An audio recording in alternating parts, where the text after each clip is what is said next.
Psicologia Falada apresenta Ciência Psicológica, livro escrito por Michael Gazzaniga. Este audiolivro é uma produção independente sem fins lucrativos. Caso você veja valor no nosso trabalho, considere ser nosso apoiador, se inscrevendo no canal e deixando seu like. Para uma melhor experiência de imersão, tenha o texto em mãos e busque seus fones de ouvido.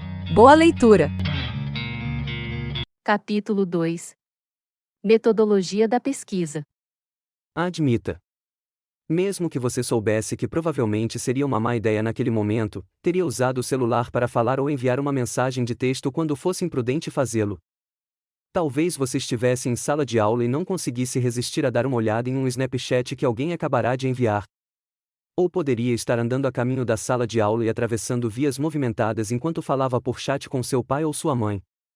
Ou, ainda, é possível que enviasse uma mensagem de texto enquanto dirigia o carro, para avisar que iria se atrasar. Você não é o único. O uso arriscado de celulares é comum. Vários estudos constataram que 80 a 90% dos estudantes universitários admitiram ter enviado mensagens de texto enquanto dirigiam o carro em pelo menos uma ocasião. Infelizmente, enviar mensagens de texto ou conversar ao celular ao dirigir o carro pode ser desastroso.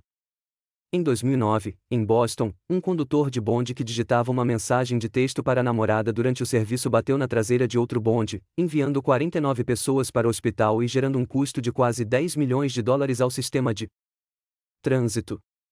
Em 2007, morreram 5 alunos do colegial em um acidente ocorrido no norte de Nova York.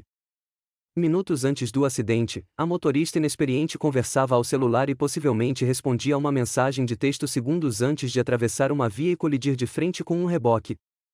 Em janeiro de 2010, Kelsey Rafaeli, de 17 anos, conduzia seu carro na volta da escola quando decidiu ultrapassar um veículo que seguia mais lento na sua frente. Ao ver outro veículo vindo na pista de direção contrária, Kelsey errou ao calcular a distância e o resultado foi uma colisão fatal. Ela estava conversando com um amigo ao celular enquanto dirigia. Suas últimas palavras foram: "Oh, não, eu vou bater." Conversar ao telefone enquanto dirige é perigoso, mas enviar mensagem de texto é ainda pior, aumentando drasticamente as suas chances de sofrer um acidente. Nos laboratórios, pesquisadores investigaram essas práticas usando simuladores. Em estudos que avaliaram os efeitos do envio de mensagens de texto ao conduzir um veículo, os participantes tinham menos de 6 meses ou em média 5 anos de experiência na condução de carros. Os sujeitos se dirigiram concentrados na condução ou enviando e recebendo mensagens de texto. Todos os participantes distraídos com as mensagens de texto enquanto conduziam deixaram passar mais referenciais, cometeram mais erros de direção e colidiram mais vezes do que aqueles que não se distraíram durante a condução. Mesmo assim, em 2012, um levantamento realizado pelo National Highway Traffic Safety Administration mostrou que 25% dos motoristas relataram acreditar que enviar mensagens de texto ao dirigir o carro não afetava o desempenho na direção. Por que as pessoas sustentariam essa crença? Conforme discutido no capítulo 1, com frequência somos incompetentes ao julgar nossos próprios comportamentos. Sentimos-nos excessivamente confiantes em relação às nossas habilidades de condução e falhamos em enxergar nossos pontos fracos. Como tendemos a superestimar as nossas próprias habilidades de condução, nos considerando bons motoristas mesmo quando não somos, também tendemos a subestimar os perigos que enfrentamos, como ao enviar mensagens de texto enquanto dirigimos. Em um estudo, os participantes que mais superestimaram suas habilidades de condução em momentos de distração foram aqueles que, no dia a dia, usavam o celular com mais frequência enquanto dirigiam o carro. E que também tinham registros de condução piores em comparação aos outros participantes. Então, como podemos confirmar que é perigoso enviar mensagens de texto ao dirigir o carro? De fato, como podemos confirmar qualquer alegação feita? Este capítulo descreverá como as evidências são reunidas e verificadas em psicologia. Conhecendo esses processos, você aprenderá a interpretar a informação que lhe é apresentada. E ao entender como interpretar a informação, você se tornará um consumidor e apresentador de informação esclarecido. Como o método científico é usado na pesquisa psicológica? Este capítulo introduzirá você à ciência e à prática dos métodos de pesquisa psicológica. Você aprenderá o básico sobre coleta, análise e interpretação dos dados da ciência psicológica, os resultados mensuráveis dos estudos científicos. Desse modo, compreenderá como os psicólogos estudam o comportamento e os processos mentais. Também aprenderá como avaliar efetivamente as alegações, de modo a poder se tornar mais esclarecido como consumidor de informação. A ciência tem 4 metas primárias. Existem 4 metas científicas primárias: descrição, predição, controle e explicação. Portanto, as metas da ciência psicológica são descrever o que um fenômeno é, prever quando esse fenômeno ocorrerá, controlar a causa desse fenômeno e explicar por que o fenômeno ocorre. Considere, por exemplo, a observação de que as mensagens de texto interferem na condução de veículos. Para saber como se dá essa interferência, precisamos abordar cada uma das 4 metas. Começamos perguntando: quantas pessoas realmente enviam mensagens de texto ao dirigir? Responder a essa pergunta pode nos ajudar a descrever o fenômeno da distração com mensagens de texto ao volante, bem como a observar a prevalência desse comportamento de risco. Em quais circunstâncias as pessoas provavelmente enviam mensagens de texto enquanto dirigem? Responder a essa pergunta ajuda a prever quando esse comportamento pode ocorrer e quais pessoas tendem a se engajar nele. Em seguida, como podemos saber que o envio de mensagens de texto é a fonte dos problemas de condução? Responder a essa questão nos ajuda a garantir que as mensagens de texto, e não outros fatores, são responsáveis pelos efeitos observados. Por fim, saber as respostas de cada uma dessas perguntas leva a indagar por que as mensagens de texto interferem na condução de veículos. É porque as pessoas usam as mãos para escrever ou porque desviam os olhos da estrada? Ou, ainda, porque isso interfere na capacidade mental de se concentrar na direção? O estudo científico cuidadoso também permite conhecer outros aspectos do envio de mensagens de texto ao volante, como o que leva as pessoas a fazer isso, em primeiro lugar. Saber como as mensagens de texto interferem nas habilidades de condução e o que leva as pessoas a continuar digitando mensagens de texto mesmo sabendo que é perigoso permitirá que os cientistas, os desenvolvedores de tecnologia e os criadores de políticas públicas desenvolvam estratégias para minimizar esse comportamento. O pensamento crítico implica questionamento e avaliação de informação. Conforme você aprendeu no capítulo 1, uma meta importante da sua educação é se tornar um pensador crítico. O pensamento crítico foi definido no capítulo 1 como o questionamento e a avaliação sistemáticos da informação, usando evidências bem sustentadas. Como esclarece essa definição, o pensamento crítico é uma habilidade e uma perícia. Não é algo que você apenas memoriza e aprende, mas algo que tem que praticar e desenvolver ao longo do tempo. A maioria dos cursos deve proporcionar oportunidades para que você pratique ser um pensador crítico. O pensamento crítico não é apenas para cientistas, sendo essencial para se tornar um consumidor de informação esclarecido.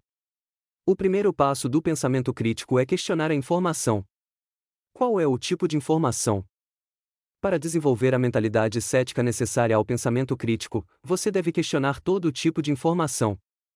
Seja qual for a alegação que você ver ou ouvir, pergunte a si mesmo qual é a evidência que sustenta essa alegação. Exemplificando, na abertura deste capítulo, expusemos a alegação de que é perigoso enviar mensagens de texto ao volante. Qual tipo de evidência apresentamos para sustentar essa alegação? A evidência era baseada em observação direta e não tendenciosa ou parecia ser resultado de rumores, boatos ou intuição? De fato, pense em suas próprias crenças e comportamento.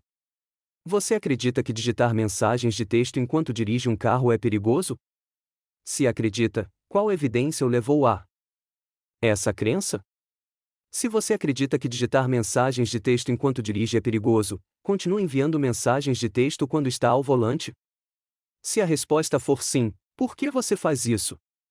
Você considera fraca a evidência que viu ou ouviu? Se for esse o caso, o que faz a evidência não ser muito boa? Outro aspecto do questionamento ao pensar de forma crítica consiste em perguntar a definição de cada parte da alegação. Exemplificando, imagine que você ouviu a alegação de que o uso do celular ao dirigir um veículo é mais perigoso do que dirigir bêbado. Ao ouvir essa alegação, um pensador crítico imediatamente pergunta quais são as definições. Por exemplo, o que querem dizer com o uso do celular? Querem dizer conversar ou escrever mensagem de texto? Referem-se a aparelhos portáteis ou hands-free? O que significa bêbado? Alcançar esse estado requer apenas um pouco ou muito álcool? A pessoa pode ter usado outra substância? Responder a questões desse tipo é o segundo Passo do pensamento crítico. A avaliação da informação. Para responder a nossas perguntas, precisamos ir até a fonte da alegação.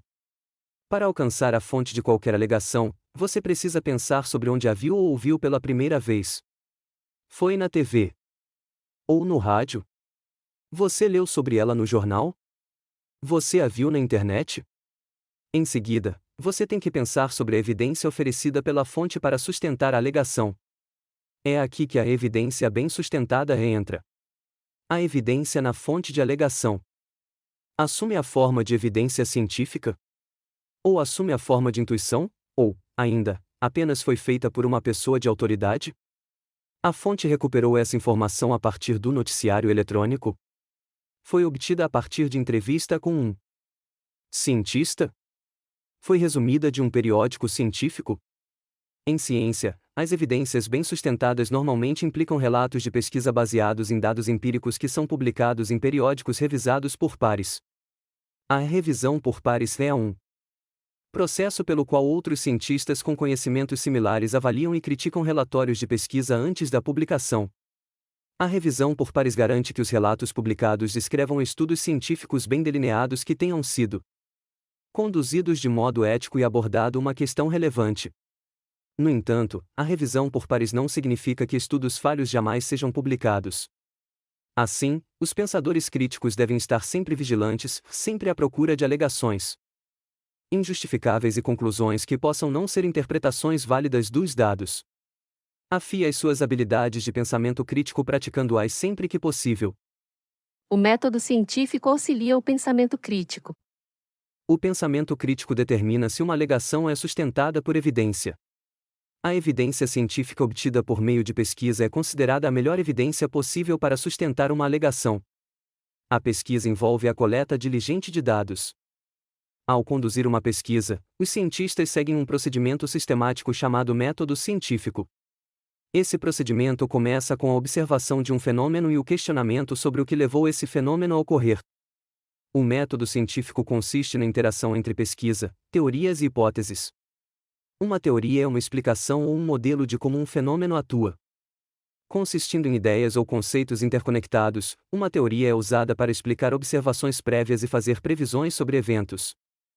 Uma hipótese consiste em uma predição específica e passível de teste, de abrangência mais estreita do que a da teoria que lhe serve de base. Boas teorias. Como podemos decidir se uma teoria é boa?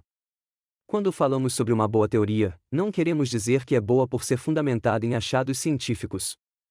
De fato, um dos principais aspectos de uma boa teoria é a necessidade de ser falsificável. Ou seja, deve ser possível testar as hipóteses geradas pela teoria que provam que se trata de uma teoria incorreta. Além disso, uma boa teoria produz ampla variedade de hipóteses testáveis. Exemplificando, no início do século XX, o psicólogo do desenvolvimento Jean Piaget propôs uma teoria de desenvolvimento do bebê e da criança. De acordo com a teoria de Piaget, o desenvolvimento cognitivo se dá ao longo de uma série fixa de estágios, desde o nascimento até a adolescência. Da perspectiva científica, essa teoria era boa porque levava a certo número de hipóteses que diziam respeito aos tipos específicos de comportamentos que devem ser observados em cada estágio do desenvolvimento. Nas décadas que se seguiram, desde que foi proposta, essa teoria gerou milhares de artigos científicos. O nosso conhecimento sobre o desenvolvimento da criança foi aprimorado não só pelos estudos que sustentaram a teoria de estágios de Piaget, como também pelos estudos que falharam em sustentá-la. Em contrapartida, o contemporâneo de Piaget, Sigmund Freud, em seu famoso tratado A Interpretação dos Sonhos, salientou a teoria segundo a qual todos os sonhos representavam o preenchimento de um desejo inconsciente. A partir de um ponto de vista científico, a teoria de Freud não era boa, porque gerava poucas hipóteses passíveis de testes acerca da verdadeira função dos sonhos. Como a teoria carecia de hipóteses testáveis, os pesquisadores não tinham como avaliar se a teoria do preenchimento de desejo era razoável ou correta. Afinal, os desejos inconscientes são, por definição, desconhecidos por qualquer pessoa, inclusive a própria pessoa que tem os sonhos. Como resultado, não só não havia meios de provar que os sonhos de fato representam desejos inconscientes, como também não havia como provar o contrário. Assim, essa teoria com frequência é criticada por não ser falsificável. As teorias boas também tendem à simplicidade. Essa ideia tem raízes históricas nos escritos do filósofo inglês do século XIV William de Ockham. Ockham propôs que, quando existem duas teorias que competem para explicar o mesmo fenômeno, a mais simples das duas geralmente é a preferida. Esse princípio é conhecido como Occam's razão ou lei da parcimônia. Hipóteses precisam ser testadas. Para testar as hipóteses geradas pelas boas teorias, usamos o método científico. Depois de fazer uma observação e formular uma teoria, o método científico que se segue consiste em uma série de 6 etapas. Etapa 1. Formar uma hipótese. Desde a abertura deste capítulo, foi considerado o uso do celular durante a condução de veículos. Digamos que agora você esteja propondo uma nova teoria, derivada de relatos de notícias e estudos científicos. A sua teoria é a de que o uso do celular prejudica a habilidade de condução. Como você pode determinar se essa teoria é verdadeira? Você delineia testes específicos, ou seja, estudos científicos específicos, destinados a examinar a predição da teoria. Essas predições científicas testáveis específicas são as suas hipóteses. Se a sua teoria for verdadeira, então os testes devem fornecer evidência de que o uso de celulares ao conduzir veículos acarreta problemas. Uma de suas hipóteses, portanto, poderia ser: usar um celular ao volante causará mais acidentes. Para testar essa hipótese, você poderia comparar as pessoas que com frequência usam celular enquanto dirigem àquelas que não costumam fazer isso. Você então registraria a frequência com que as pessoas desses dois grupos sofrem acidentes. Se os resultados não diferirem, esse achado questionará a validade da sua teoria. Etapa 2. Conduzir uma revisão da literatura. Uma vez formulada a hipótese, você desejará fazer uma revisão da literatura o mais rápido possível. Uma revisão da literatura consiste em revisar a literatura científica pertinente à sua teoria. Existem muitos recursos disponíveis para auxiliar as revisões de literatura, como os bancos de dados de pesquisa científica, entre os quais o PSYCINFO e o PubMed. Você pode fazer buscas junto a esses bancos de dados usando palavras-chave, como celulares e condução ou celulares e acidentes. Os resultados das suas buscas revelarão-se como outros cientistas testaram a sua ideia. Exemplificando, diferentes cientistas podem ter abordado esse tópico em níveis diferentes de análise. As abordagens usadas por eles podem ajudar a direcionar a sua pesquisa. Por exemplo, você poderia encontrar um estudo que comparasse conversar ao celular com escrever mensagens de texto durante a condução de um veículo. Você descobre que as mensagens de texto tendem muito mais a causar acidentes, e com base nesse achado, poderia estreitar a sua hipótese para examinar a ação específica de escrever mensagens de texto. Etapa 3. Delinear um estudo. O delineamento de um estudo se refere a decidir qual método de pesquisa você deseja usar para testar a sua hipótese.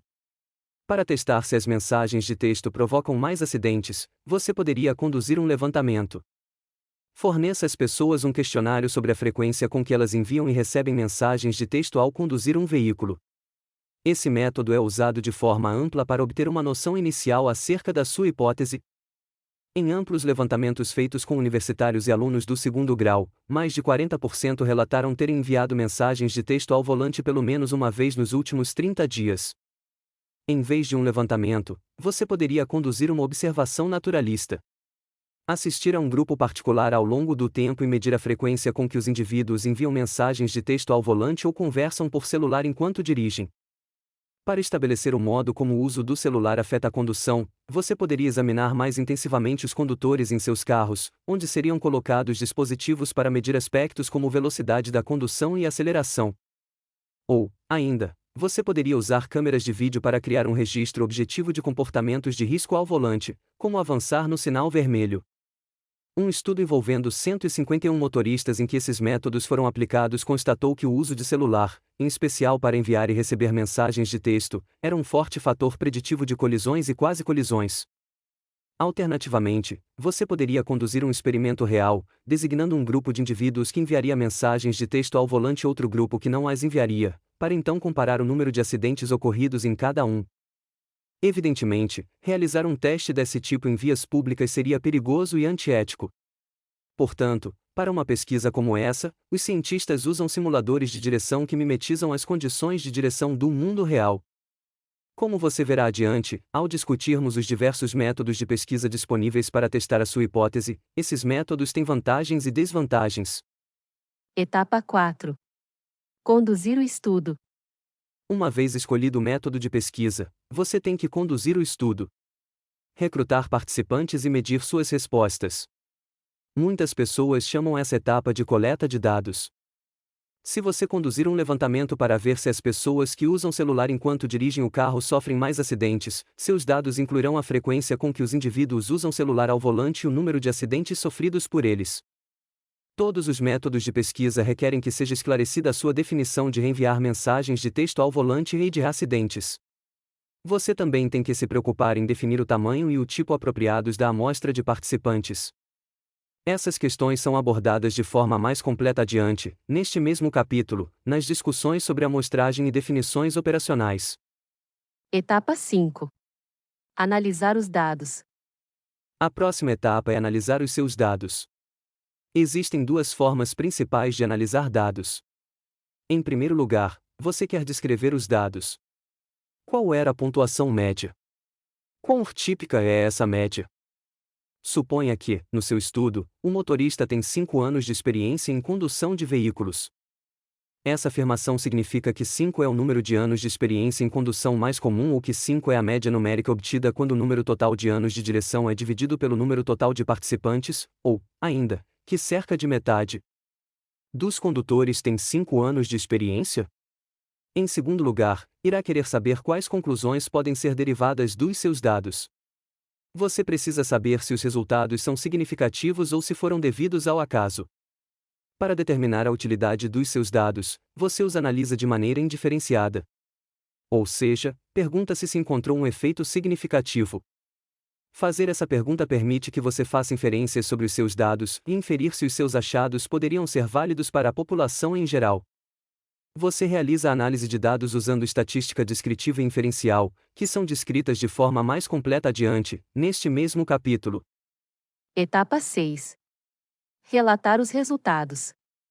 Os resultados não relatados não têm valor, porque nenhuma informação pode ser usada. Em vez disso, os cientistas tornam seus achados públicos em prol da sociedade, para sustentar a cultura científica e também para permitir que outros cientistas construam seus próprios trabalhos. Vários fóruns são disponibilizados para a distribuição de resultados de pesquisa científica. Relatos breves podem ser apresentados em conferências científicas. Os formatos mais populares de apresentação de dados em conferências são as sessões de palestras e posteres. No último, os participantes criam posteres amplos que exibem informação sobre seus estudos. Durante essas sessões, os pesquisadores ficam diante de seus posteres e respondem a perguntas feitas por aqueles que param para lê-los. As apresentações na conferência são especialmente eficientes para relatar dados preliminares ou apresentar resultados estimulantes ou inovadores. Relatos integrais devem ser publicados em periódicos científicos revisados por pares.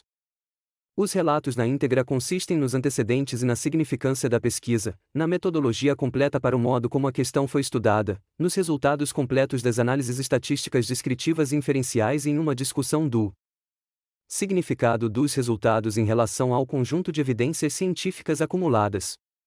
Por vezes, os resultados da pesquisa são de interesse público geral. Pessoas da mídia comparecem nas conferências científicas e leem periódicos científicos, para então poder relatar as descobertas empolgantes. Eventualmente, achados científicos interessantes e importantes atingem a audiência geral. O método científico é cíclico.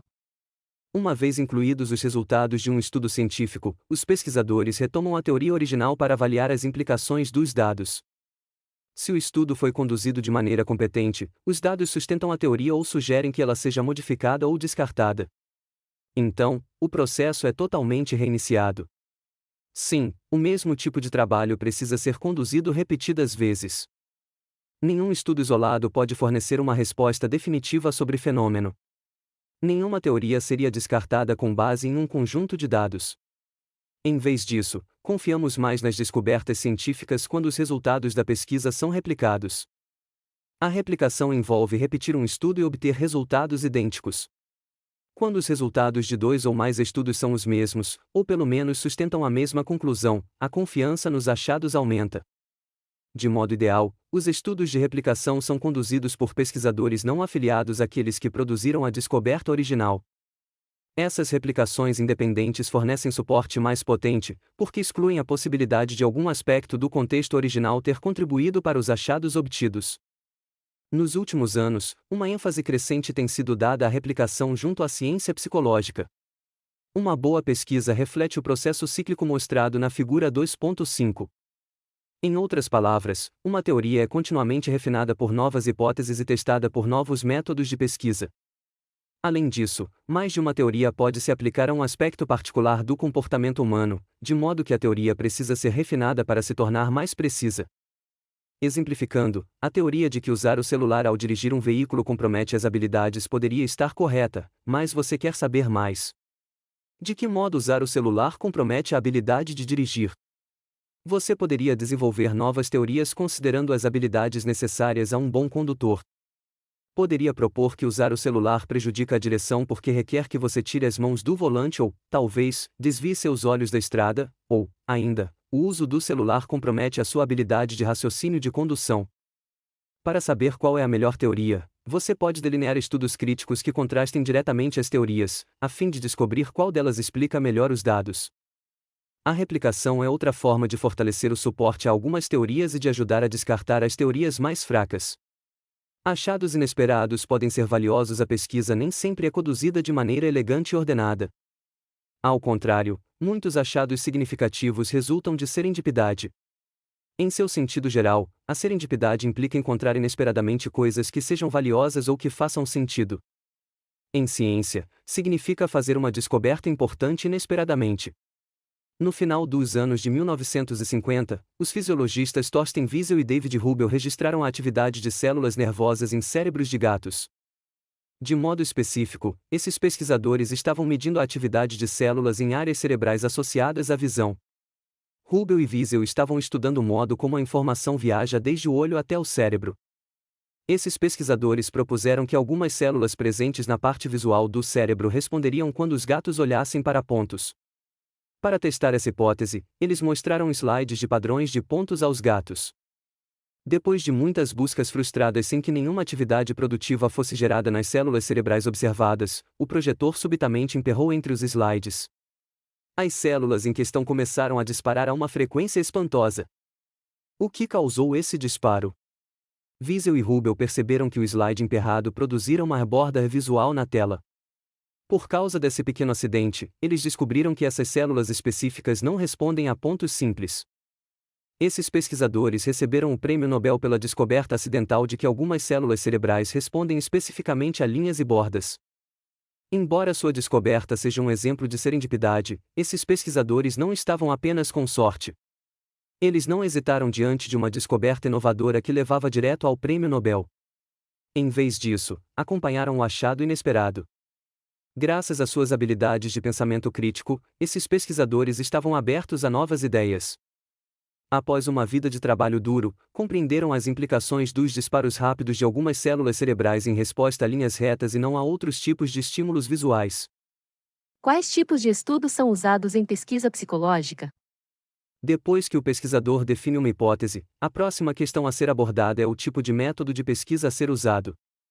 Existem 3 tipos principais de métodos de pesquisa: descritivo, correlacional e experimental. Esses métodos diferem quanto à extensão do controle do pesquisador sobre as variáveis do estudo. A quantidade de controle sobre as variáveis, por sua vez, determina o tipo de conclusões que o pesquisador pode extrair dos dados. Toda pesquisa envolve variáveis. Uma variável é algo no mundo que pode variar e que um pesquisador pode manipular, medir ou ambos. Em um estudo sobre envio de mensagens de texto e habilidade de condução, algumas variáveis seriam o número de mensagens de texto enviadas, o número de mensagens de texto recebidas, a familiaridade com o aparelho que envia as mensagens, o grau de coordenação de um indivíduo, a habilidade de condução e a experiência com o uso de celular. Os cientistas tentam ser maximamente objetivos ao descrever as variáveis. Diferentes termos são usados para especificar se uma variável está sendo manipulada ou medida.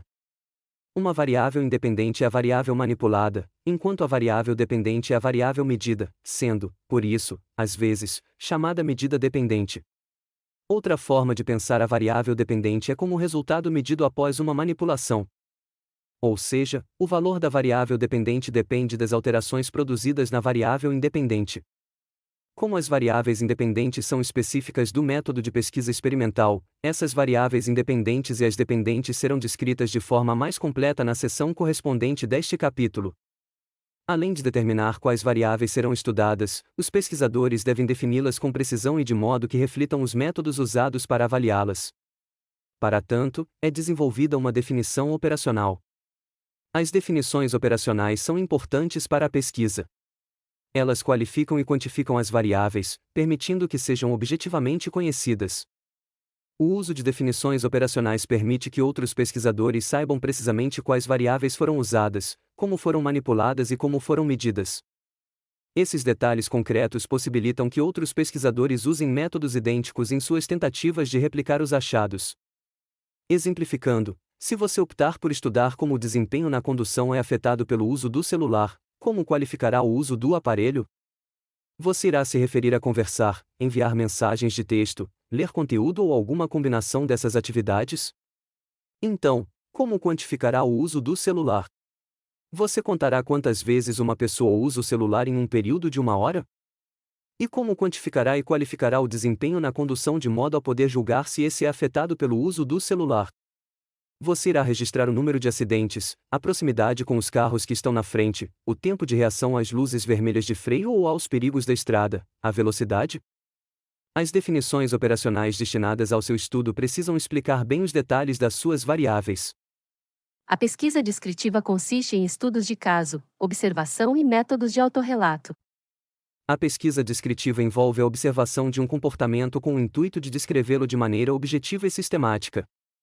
Essa pesquisa ajuda os cientistas a alcançar as metas de descrever o que os fenômenos são, prevendo quando ou com quais outros fenômenos poderão ocorrer. Entretanto, por natureza, a pesquisa descritiva não pode alcançar as metas de controle e explicação. Os métodos descritivos são amplamente usados para avaliar os tipos de comportamento. Um observador realizando uma pesquisa descritiva, por exemplo, poderia registrar os tipos de alimentos consumidos por frequentadores de cafeterias, medir o tempo que as pessoas gastam conversando durante uma conversa comum, contar o número e os tipos de comportamento de acasalamento em que os pinguins se engajam durante a estação de acasalamento ou marcar o número de vezes que pobreza ou doença mental são mencionados em um debate presidencial. Cada uma dessas observações fornece informação importante que pode ser usada para descrever o comportamento atual e até prever um comportamento. Em todos os casos, o pesquisador não controla o comportamento observado nem explica por que determinado comportamento em particular ocorreu. Existem 3 tipos básicos de métodos de pesquisa descritivos: estudos de caso, observações e métodos de autorrelato e entrevistas. Estudos de caso. Um estudo de caso consiste no exame intensivo de um indivíduo ou organização em comum. Ao dizermos exame intensivo, nos referimos à observação, registro e descrição. Um indivíduo poderia ser selecionado para estudo intensivo desde que tivesse uma característica especial ou exclusiva, como uma memória excepcional, uma doença rara ou um tipo específico de dano cerebral. Uma organização poderia ser selecionada para estudo intensivo por estar fazendo alguma coisa muito bem ou muito precariamente. A meta de um estudo de caso é descrever os eventos ou experiências que levam a ou resultam de um determinado aspecto excepcional. Um estudo de caso famoso em ciência psicológica envolve um jovem norte-americano cuja lesão aberrante comprometia sua capacidade de recordar informações novas. N. A nasceu em 1938. Após um breve período na universidade, ele foi para a Força Aérea e o designaram para a base de Açores, onde recebeu treinamento para técnico de radar. Certa noite, ele montava um modelo de aeroplano em seu quarto. O colega de quarto estava brincando com um florete em miniatura, fingindo golpear a parte de trás da cabeça de N. A. Quando N. A virou de repente, seu colega o perfurou acidentalmente pelo nariz até o cérebro. Embora parecesse ter se recuperado dessa lesão, N. A desenvolveu problemas extremos relacionados com a lembrança dos eventos ocorridos ao longo do dia. Ele conseguia lembrar os eventos ocorridos antes do acidente, assim, era capaz de viver de modo independente, mantendo a casa arrumada e com a grama regularmente aparada. Eram apenas as informações novas que ele não conseguia lembrar. Tinha problemas para assistir à TV, porque esquecia os enredos, e também tinha dificuldade para sustentar conversas, porque esquecia o que os outros tinham acabado de dizer. Exames subsequentes do cérebro de N. A. Empregando técnicas de imagem, revelaram danos em regiões específicas não tradicionalmente associadas a dificuldades de memória. O estudo de caso de N. A. Ajudou os pesquisadores a desenvolver novos modelos de mecanismos cerebrais envolvidos na memória. Entretanto, nem todos que sofrem dano nessa região do cérebro experimentam os mesmos tipos de problemas que N. A desenvolveu. Essas diferenças destacam o principal problema com os estudos de caso. Como apenas uma pessoa ou organização é o foco de um estudo de caso, os cientistas não podem se basear no estudo para afirmar que a mesma coisa aconteceria a outras pessoas ou organizações que passassem pelas mesmas experiências. Os achados dos estudos de caso não necessariamente generalizam ou se aplicam à população em geral. Estudos observacionais. 2 tipos principais de técnicas observacionais são usadas em pesquisa: observação participante e observação naturalista. Na observação participante, o pesquisador está envolvido na situação. Na observação naturalista, o observador é passivo, está à parte da situação e não tenta modificar nem alterar o comportamento vigente. Codificação. Essas técnicas observacionais envolvem a avaliação sistemática e codificação do comportamento manifesto. Suponha que você ouviu falar de uma pessoa que enviava mensagens de texto enquanto caminhava, acabou tropeçando no meio-fio e morreu atropelada por um caminhão que estava passando. Você então desenvolve a hipótese de que usar o celular ao caminhar pode prejudicar a caminhada. Do ponto de vista operacional, como você define prejudicar a caminhada? Depois de definir seus termos, você tem que codificar as formas de comportamento que irá observar. A sua codificação poderia envolver avaliações subjetivas escritas. Alternativamente, a sua codificação poderia usar categorias predefinidas. Após registrar seus dados, você poderia criar um índice de comportamento de caminhada comprometido adicionando as frequências de cada categoria codificada. Então, poderia comparar o número total de comportamentos codificados quando as pessoas estavam ou não usando o celular. Estudos como esses demonstraram que o uso de celular compromete a habilidade de caminhar. Os acidentes com pedestres, nem todos envolvendo o celular, matam mais de 500 estudantes universitários por ano e lesam mais de 12 mil. Reatividade. Ao conduzir uma pesquisa observacional, os cientistas devem considerar a questão decisiva: se o observador deve permanecer visível. Nesse caso, a preocupação é a possibilidade de a presença do observador alterar o comportamento que está sendo observado. Esse tipo de alteração é chamado reatividade.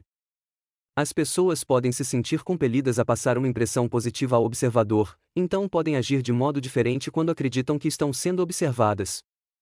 Exemplificando, os condutores cientes de que estão sendo observados podem tender menos a usar o celular. A reatividade afetou uma série de estudos sobre as condições do local de trabalho e a produtividade.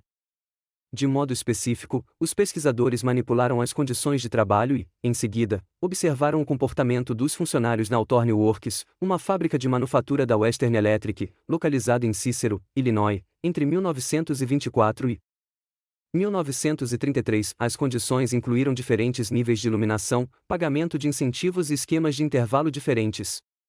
A principal variável dependente foi o tempo que os funcionários demoraram para concluir algumas tarefas. No decorrer dos estudos, os funcionários sabiam que estavam sendo observados. Devido a essa consciência, eles respondiam às alterações em suas condições de trabalho aumentando a produtividade.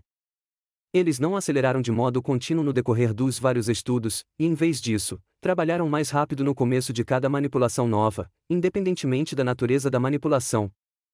O efeito Hawthorne se refere às alterações comportamentais ocorridas quando as pessoas sabem que estão sendo observadas por outros.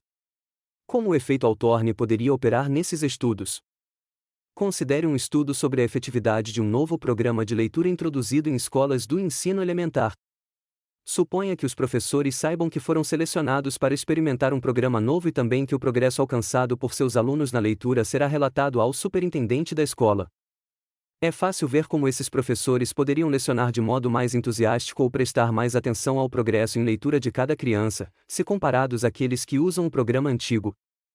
Um desfecho provável seria os alunos que receberam um novo programa de instrução apresentarem ganhos de leitura decorrentes da maior atenção dedicada pelos professores, e não por causa do programa novo. Assim, de modo geral, a observação deveria ser o mais discreta possível. Tendenciosidade do observador.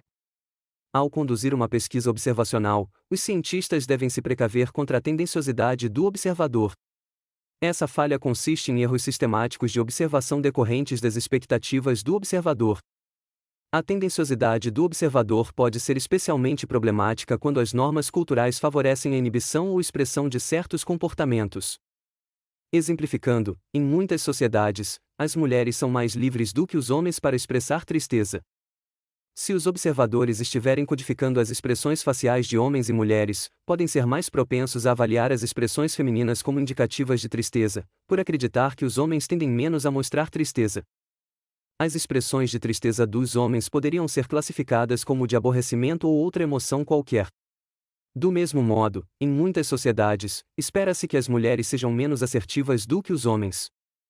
Assim, os observadores poderiam avaliar as mulheres como mais assertivas ao exibirem o mesmo comportamento que os homens.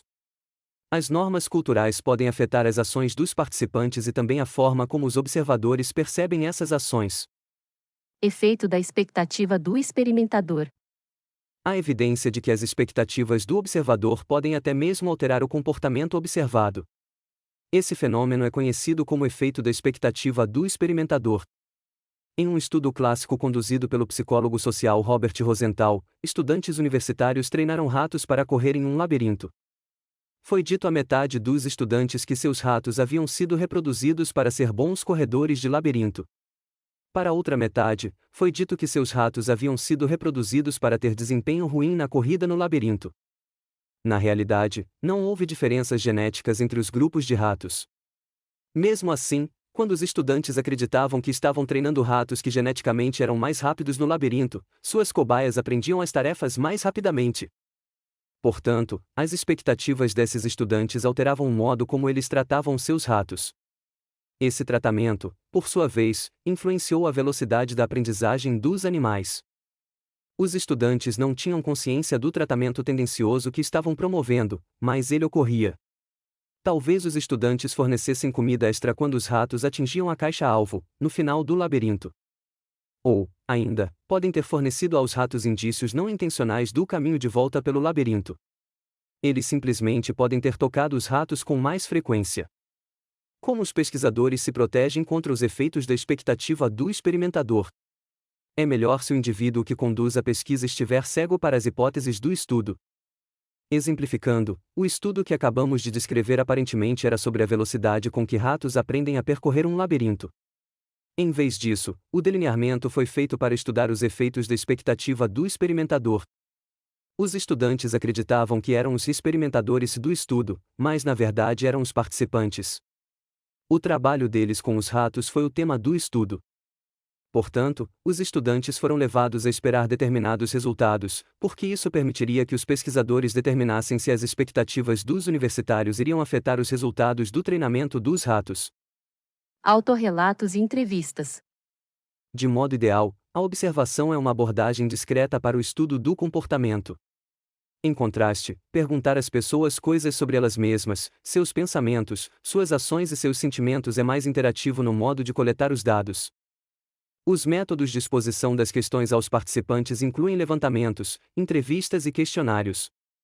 O tipo de informação buscada varia de fatos demográficos a comportamentos anteriores, atitudes pessoais, crenças e assim por diante. Você já fez uso de substância ilícita? As pessoas que consomem bebida alcoólica e vão dirigir um carro deveriam ser presas como transgressores primários? No restaurante, você se sente confortável em devolver a comida à cozinha quando encontra algum problema? Perguntas desse tipo requerem que as pessoas recordem certos eventos da vida ou reflitam sobre seus estados mental ou emocional. Os métodos de autorrelato, como os levantamentos ou questionários, podem ser usados para reunir dados de um amplo número de pessoas em um curto período. As perguntas podem ser enviadas por correio para uma amostra extraída da população de interesse ou entregues em locais apropriados. São fáceis de aplicar e custo-efetivas. As entrevistas, outro tipo de método. interativo, podem ser usadas de forma bem-sucedida com grupos que não podem ser estudados por meio de levantamentos ou questionários, como as crianças pequenas. As entrevistas também são úteis para obter uma visão mais aprofundada das opiniões, experiências e atitudes do entrevistado. Assim, as respostas dos entrevistados às vezes inspiram caminhos de inquérito que não haviam sido previamente planejados pelos pesquisadores. Um problema comum a todos os métodos de coleta de dados baseados em indagação é o fato de as pessoas introduzirem tendenciosidades em suas respostas. Essas tendenciosidades dificultam discernir as respostas honestas ou verdadeiras. Em particular, as pessoas podem omitir informações pessoais que as façam ser vistas negativamente. Sabemos que não devemos usar o celular ao volante de um carro e, assim, poderíamos relutar em admitir que fazemos isso regularmente. Por esse motivo, os pesquisadores têm que considerar a extensão com que suas perguntas produzem respostas socialmente desejáveis ou falsamente boas, em que a pessoa responde da forma mais aceitável do ponto de vista social. Os estudos correlacionais descrevem e predizem como as variáveis são relacionadas. Os estudos correlacionais examinam como as variáveis estão naturalmente relacionadas no mundo real, sem nenhuma tentativa por parte do pesquisador de alterá-las nem de atribuir causas entre elas. Os estudos correlacionais são usados para descrever e prever as relações entre as variáveis. Não podem ser usados para determinar a relação causal entre as variáveis. Considere um exemplo. No requerimento da faculdade, nos Estados Unidos, os estudantes precisam fornecer um score de um teste padrão, como o SAT ou ECT. As universidades norte-americanas exigem esses números porque foi demonstrado que os scores de testes padronizados estão correlacionados com o êxito acadêmico. Ou seja, de modo geral, as pessoas que alcançam pontuações maiores em um teste padrão tendem a ter desempenho melhor na faculdade. Todavia, isso significa que alcançar uma boa pontuação em um teste padronizado será motivo para o estudante ter um desempenho melhor na universidade? Ou ter um bom desempenho acadêmico será motivo para o indivíduo se sair melhor nos testes padronizados? Absolutamente, não. Muitos alcançam scores bons nos testes e têm desempenho acadêmico ruim. Alternativamente, muitas pessoas marcam scores ruins em testes padronizados e alcançam grande êxito na faculdade. Direção de correlação. Quando valores maiores ou menores de uma variável predizem valores maiores ou menores de uma segunda variável, dizemos que há uma correlação positiva entre esses valores. Uma correlação positiva descreve uma situação em que ambas as variáveis aumentam ou diminuem juntas, se movem na mesma direção. Exemplificando, pessoas com notas mais altas no Enem em geral têm notas maiores na universidade. Pessoas com notas mais baixas no Enem geralmente têm notas menores na universidade. Entretanto, tenha em mente que correlação não é igual a causa e efeito. Marcar pontuação maior ou menor no Enem não será motivo para você obter nota maior ou menor na faculdade. Lembre ainda que positivo, nesse caso, não significa é bom. Existe, por exemplo, uma correlação positiva muito forte entre tabagismo e câncer. Não há nada de bom nessa relação. A correlação simplesmente descreve como as duas variáveis estão relacionadas. De modo geral, as taxas de câncer entre fumantes são maiores. Quanto mais essas pessoas fumam, maior é o risco de desenvolver a doença. Algumas variáveis estão correlacionadas de modo negativo. Em uma correlação negativa, as variáveis se movem em direções opostas. Um aumento em uma variável prediz uma diminuição na outra. Uma diminuição em uma variável prediz um aumento na outra. Aqui, negativo não significa é mal. Considere exercício e peso. Em geral, quanto mais as pessoas se exercitam, menor é o peso delas. Pessoas que tomam mais vitaminas contraem menos resfriados. Algumas variáveis simplesmente não estão relacionadas. Nesse caso, dizemos que há correlação zero. Isto é, uma variável não está previsivelmente relacionada a uma segunda variável. Exemplificando, há correlação zero entre sexo e inteligência. Como dois grupos, homens e mulheres são igualmente inteligentes. Pensando de forma crítica sobre correlações. Tendo descrito os tipos de relações que podem existir, vamos tentar pôr em prática as nossas habilidades de pensamento crítico interpretando o significado dessas relações. Lembre-se que, em geral, existe uma correlação negativa entre exercício e peso. Para algumas pessoas, contudo, há correlação positiva entre essas variáveis, e, Quanto mais elas se exercitam, mais ganham peso. Por quê? Porque o exercício constrói massa muscular. Por isso, se o ganho de massa muscular exceder a perda de gordura, o exercício na verdade aumentará o peso. Os mesmos fenômenos às vezes podem exibir uma correlação negativa ou positiva, dependendo das circunstâncias específicas. Considere agora a correlação positiva entre tabagismo e câncer. Quanto mais uma pessoa fuma, maior é seu risco de desenvolver câncer. Essa relação implica que o tabagismo causa câncer? Não necessariamente. Apenas porque duas coisas estão relacionadas, ainda que fortemente, não significa que uma esteja causando a outra. Muitas variáveis genéticas, comportamentais e ambientais podem contribuir para uma pessoa escolher fumar e para ter câncer. Complicações desse tipo impedem os pesquisadores de tirarem conclusões causais a partir de estudos correlacionais. Duas dessas complicações são o problema da direcionalidade e o problema da terceira variável. Problema de direcionalidade. Um problema com os estudos correlacionais está em conhecer a direção da relação entre as variáveis. Esse tipo de ambiguidade é conhecido como problema de direcionalidade. Considere este exemplo. Suponha que você aplique um levantamento a um amplo grupo de pessoas, perguntando sobre seus hábitos de sono e níveis de estresse. Aquelas que relatam dormir pouco também relatam um nível mais alto de estresse. A falta de sono aumenta os níveis de estresse ou o estresse aumentado diminui e piora o sono? Ambos os cenários parecem ser plausíveis. Sono e estresse estão correlacionados.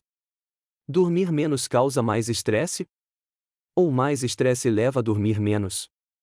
Problema de terceira variável. Outra desvantagem encontrada em todos os estudos correlacionais é o problema de terceira variável. Em vez de a variável A causar a variável B, como um pesquisador poderia assumir, é possível que uma terceira variável C cause A e B. Considere a relação entre escrever mensagem de texto ao volante e condução perigosa. É possível que as pessoas que assumem riscos no dia a dia sejam mais propensas a enviar mensagens de texto ao dirigir. Também é possível que elas tendam a dirigir de maneira perigosa. Assim, a causa do envio de mensagens de texto ao volante da condução perigosa é a terceira variável, assumir riscos. Enviar mensagens de texto ao dirigir um veículo está correlacionado com conduzir perigosamente. Assumir riscos faz algumas pessoas enviarem mensagens de texto ao volante. Assumir riscos faz algumas pessoas dirigirem perigosamente. De fato, pesquisas demonstraram que as pessoas que enviam mensagens de texto enquanto dirigem o carro também tendem a se engajar em vários comportamentos de risco, como não usar cinto de segurança, andar com um condutor alcoolizado ou até mesmo consumir bebida alcoólica e dirigir. Portanto, é possível que enviar mensagens de texto ao volante e dirigir de maneira perigosa em geral resultem do comportamento de assumir riscos, uma terceira variável. Em alguns casos, a terceira variável é evidente. Suponha que tenham lhe dito que quanto mais igrejas há em uma cidade, maior é a taxa de crimes. Você concluiria que as igrejas causam crimes? Ao procurar uma terceira variável, você perceberia que o tamanho da população da cidade afeta o número de igrejas e a frequência de crimes. Entretanto, a terceira variável às vezes não é tão evidente e pode não ser identificável. Ocorre que até mesmo a relação entre tabagismo e câncer é atormentada pelo problema da terceira variável.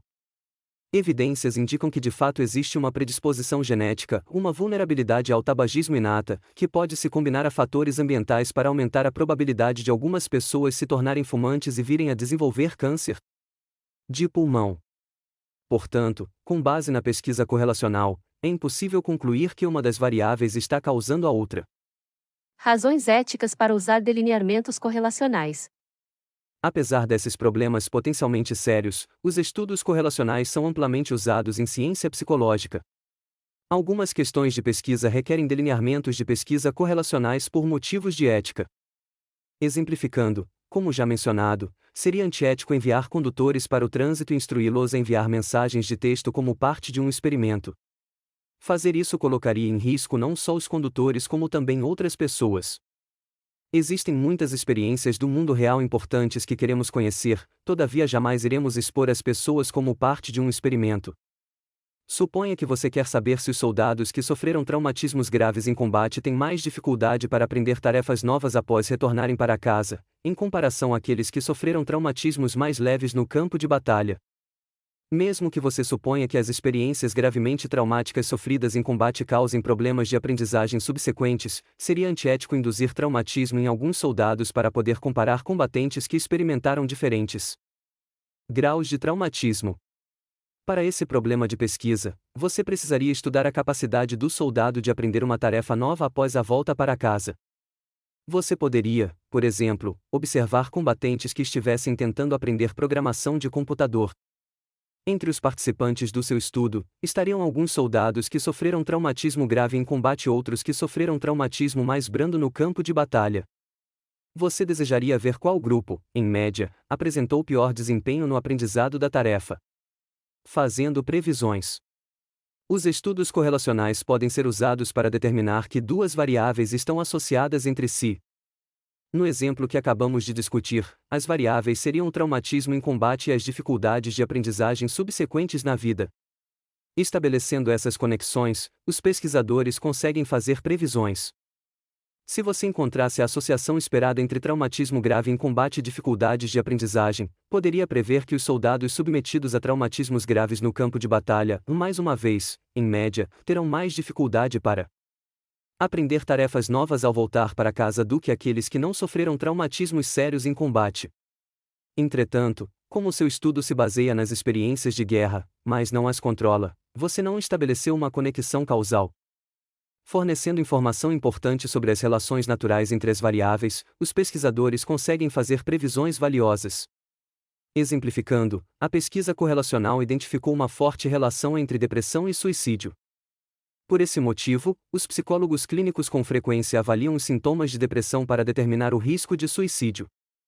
De forma típica, os pesquisadores que usam o método correlacional empregam outros procedimentos estatísticos para excluir potenciais terceiras variáveis e problemas com a direção do efeito. Depois de demonstrar que uma relação entre duas variáveis se mantém até mesmo quando terceiras variáveis em potencial são consideradas, os pesquisadores podem ter mais confiança de que a relação é significativa. O método experimental controla e explica. De modo ideal, os cientistas querem explicar a causa de um fenômeno. Por esse motivo, os pesquisadores contam com um método experimental. Na pesquisa experimental, o cientista tem controle máximo sobre a situação. Somente o método experimental permite que o pesquisador controle as condições sob as quais um fenômeno ocorre e, portanto, entenda a causa desse fenômeno. Em um experimento, o cientista manipula uma variável para medir o efeito de uma segunda variável. Um experimento também permite que os pesquisadores testem múltiplas hipóteses para examinar e refinar sua teoria. Suponha que os pesquisadores inicialmente proponham que o uso do celular ao volante de um carro comprometa a direção. Essa teoria não explica por que o efeito acontece. Os cientistas podem refinar a teoria para incluir os possíveis mecanismos, e então, testar hipóteses relacionadas com as versões refinadas da teoria mais geral. Suponha que os pesquisadores proponham então que o uso do celular ao dirigir um carro compromete a direção porque os condutores têm que usar as mãos para dirigir e usar o celular. Uma hipótese para testar essa teoria é que o uso de aparelhos hands-free ao dirigir o carro acarretará menos problemas do que segurar o celular com a mão para conversar e dirigir ao mesmo tempo. Outra hipótese para testar a mesma teoria é que qualquer tipo de uso das mãos, como comer, irá comprometer a condução. Uma teoria alternativa é que desviar os olhos da estrada, para digitar um número de telefone ou ler e responder mensagens de texto, é o principal fator a afetar a direção. Essa teoria poderia render a hipótese de que qualquer ação realizada pelo condutor que desvie seus olhos da estrada, como ler um mapa ou olhar o rádio para mudar de estação, prejudicará a direção. Ainda, outra teoria é a de que dirigir requer recursos cognitivos, como capacidade de prestar atenção e raciocinar sobre a direção. Essa teoria pode render a hipótese de que qualquer atividade realizada pelo condutor que exija atenção ou raciocínio, como pensar em um problema da escola, comprometerá a direção. Por meio da experimentação, os psicólogos testam hipóteses sobre os mecanismos propostos como responsáveis pelo efeito estudado. Manipulando as variáveis. Em um experimento, a variável independente é manipulada. Ou seja, os pesquisadores decidem o que os participantes do estudo fazem ou a que são expostos. Em um estudo sobre os efeitos do uso do celular ao volante, a variável independente seria o tipo de uso de celular. Ao dirigir em um simulador, alguns participantes poderiam simplesmente segurar um celular, outros poderiam responder a perguntas ao celular, e alguns, ainda, poderiam ler e responder a mensagens de texto. Uma variável independente tem níveis, que significam os diferentes valores manipulados pelo pesquisador. Todas as variáveis independentes devem ter pelo menos dois níveis. Um nível de tratamento e um nível de comparação. No estudo sobre o uso do celular e habilidade de condução, as pessoas que usaram ativamente o celular receberam o tratamento. Um grupo de participantes do estudo que recebe o tratamento constitui o grupo experimental. Nesse estudo hipotético, em que alguns participantes conversam ao celular e outros escrevem mensagens de texto, há na verdade dois grupos experimentais. Em um experimento, você sempre quer comparar seu grupo experimental com pelo menos um grupo controle. Um grupo controle consiste em participantes similares que recebem tudo que o grupo experimental recebe, menos o tratamento. Nesse exemplo, o grupo experimental usa celular para conversar ou escrever mensagens de texto enquanto está ao volante. Esse uso de um grupo controle inclui a possibilidade de que a simples presença de um celular é disruptiva. Para testar se a manipulação de um celular é disruptiva, o grupo controle poderia ser constituído por condutores que não tivessem celular. A variável dependente é quaisquer efeitos comportamentais que estejam sendo medidos. Exemplificando, o pesquisador poderia medir a velocidade em que os participantes respondem às luzes vermelhas e a distância a que eles se mantêm do carro que está à frente. O pesquisador mediria cada uma dessas variáveis dependentes como função da variável independente, o tipo de uso do celular. O benefício de um experimento é a possibilidade de o pesquisador estudar a relação causal existente entre as variáveis. Se a variável independente influencia consistentemente a variável dependente, então a variável independente é considerada causadora da alteração observada na variável dependente. Estabelecendo a causalidade. Um experimento devidamente conduzido depende de um controle rigoroso. Nesse caso, controle significa as etapas seguidas pelos pesquisadores para minimizar a possibilidade de que alguma coisa além da variável independente possa ser a causa das diferenças observadas entre os grupos experimental e controle. Um fator de confusão é qualquer coisa que afete uma variável dependente que, de modo não intencional, possa variar entre diferentes condições experimentais. Ao conduzir um experimento, o pesquisador precisa garantir que a única coisa a variar seja a variável independente. Dessa forma, o controle representa a base da abordagem experimental, que permite ao pesquisador excluir explicações alternativas para os dados observados. No estudo sobre o uso do celular e desempenho na direção, como seria se um carro com transmissão automática fosse simulado para avaliar a direção com os participantes sem usar celular, mas um carro com transmissão manual fosse simulado para avaliar o desempenho daqueles que estivessem enviando mensagens de texto? Considerando que a transmissão manual exige maior destreza do que a transmissão automática, qualquer efeito evidente da ação de escrever mensagens de texto sobre o desempenho na direção poderia, na verdade, ser causada pelo tipo de carro e pela maior necessidade de usar as mãos. Nesse exemplo, as habilidades do condutor poderiam ser confundidas com o tipo de transmissão, impossibilitando determinar o efeito verdadeiro da ocupação com as mensagens de texto. Outros potenciais fatores de confusão em pesquisa são a sensibilidade dos aparelhos medidores, como uma alteração sistemática em uma balança que a faz atribuir um peso maior às coisas em uma condição do que em outra. As alterações do tempo que ocorrem ao longo do dia ou da estação em que o experimento é conduzido também podem confundir os resultados. Suponha que você conduziu o estudo sobre mensagens de texto e direção, de modo que usuários de celular foram testados sob condições de inverno com neve e os participantes controle foram testados durante o tempo seco e ensolarado do verão. As condições da estrada associadas à estação seriam um fator de confusão evidente. Quanto mais fatores de confusão e, portanto, explicações alternativas passíveis de eliminação houver, mais confiança o pesquisador pode ter de que a alteração observada na variável independente está causando a alteração observada na variável dependente. Por esse motivo, os pesquisadores têm que se manter vigilantes quanto aos potenciais fatores de confusão. Como consumidores de pesquisa, todos precisamos pensar sobre os potenciais fatores de confusão que poderiam gerar resultados particulares. Os participantes devem ser selecionados com cautela e designados aleatoriamente a cada condição. Uma questão importante para qualquer método de pesquisa é como selecionar os participantes do estudo. Os psicólogos normalmente querem saber quais achados podem ser generalizados para outras pessoas além dos participantes do estudo. Ao estudar os efeitos do uso do celular sobre as habilidades de condução, você acaba não enfocando o comportamento dos participantes de forma específica. Em vez disso, poderia buscar descobrir as leis gerais do comportamento humano. Se os seus resultados pudessem ser generalizados a todas as pessoas, isso permitiria a você e a outros psicólogos, bem como ao restante da humanidade, prever em linhas gerais como o uso do celular afetaria o desempenho na direção. Outros resultados, dependendo da natureza do estudo, poderiam ser generalizados a todos os estudantes universitários, aos estudantes pertencentes a irmandades e fraternidades, mulheres, homens com idade acima de 45 anos, e assim por diante. População e amostragem. O grupo sobre o qual você quer saber é a população. Para aprender sobre a população, você estuda um subgrupo oriundo dela. Esse subgrupo, as pessoas que você de fato estuda, é a amostra. A amostragem é o processo pelo qual você escolhe as pessoas a partir da população, para serem incluídas na amostra. Em um estudo de caso, o tamanho da amostra é 1.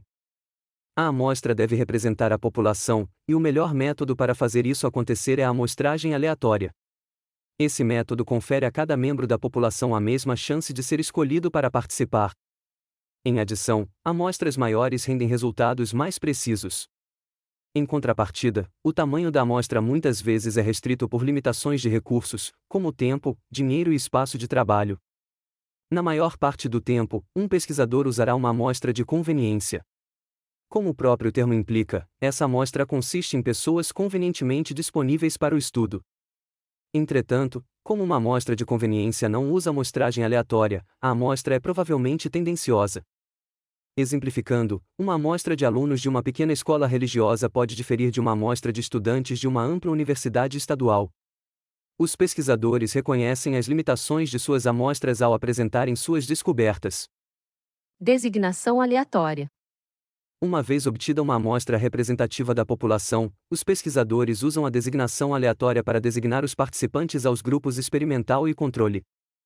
A designação aleatória confere a cada potencial participante da pesquisa a mesma chance de ser designado para qualquer nível da variável independente.